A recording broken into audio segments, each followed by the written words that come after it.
Hey, everybody. Welcome back to another episode of Wheezy. And I just want to come to you and talk to you about irises.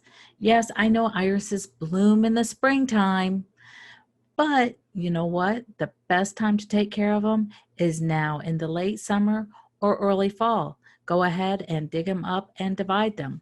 And that's exactly what we did this past weekend. We took advantage of the wonderful, for us, cooler weather. It was nice and mild, and we were able to get outside and do some yard work. And so we decided to tackle the iris beds. Our iris beds, they were a sad mess. They were covered with many leaves, mulch, all the things that you're not supposed to do with the irises. So before we really dig into this, let me give you just a little bit of the history of the iris. The iris, of course, blooms in the springtime, as I said before, but it is produced from this root structure called a rhizome. As the rhizome matures, it produces what I call a baby. A good or a healthy rhizome is about the same thickness as your thumb and has healthy roots, and it has some greenery growing from it. So that is what we're going to talk about today, is cleaning, sorting, and replacing the iris rhizomes. You're going to need a shovel, a spade, and then this little guy, we don't know what he's called, but he comes in really handy for that delicate work. There's 5 easy steps to doing this. 1. Uncover any of the debris that is covering the iris rhizome. Gently dig around the rhizome and loosen the roots by pulling it out of the ground. Then you want to start by dividing your rhizome. Look for the growth on the sides, like what I referred to as the baby. They should be on the sides of the larger rhizome. It is suggested to dip a knife into solution of 10% bleach and water solution between the cuts so you don't spread disease among the other cuttings. As you can see here, we didn't do that. I dipped them in root hormone powder to encourage root growth. And then you want to look at the leaves that are left on the rhizome. Cut the leaves. Clip the leaf blades 4 to 6 inches above the rhizome. The practice of this reduces the stress on the plant, concentrating the energy into the roots.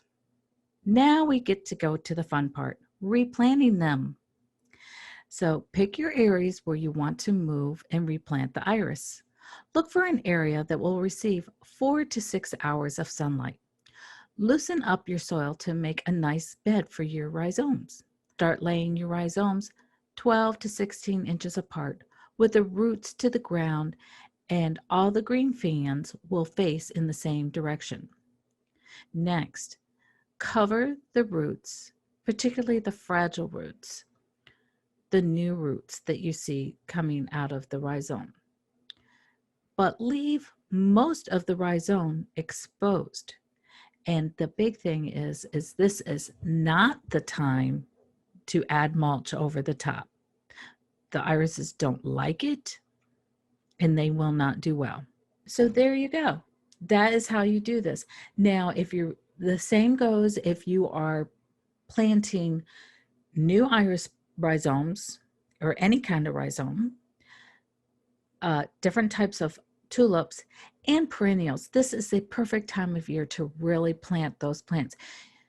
You might find them in the garden center, you might not, because a lot of times the garden center will have the perennials in the springtime. You can plant them then, they'll be okay, but the earlier the better while the weather's still cool. That's just a tip, because that cooler weather helps establish the root system and there's not so much stress on them from the heat from the outside. So these are just a few little tips that I have for you. I hope you found this helpful and that you have a wonderful day, and go out on one of these nice mild days and dig up your irises or plant your new beds. Have a great day, everybody. And hey, if you could, go ahead and hit the subscribe button here on our YouTube channel so you never miss a thing. And I would love for you to be part of our email list where you get other tips and tricks and upcoming things that all about Wheezy. So please do that also. All the information will be in the comments below. So have a great day, everybody. Bye.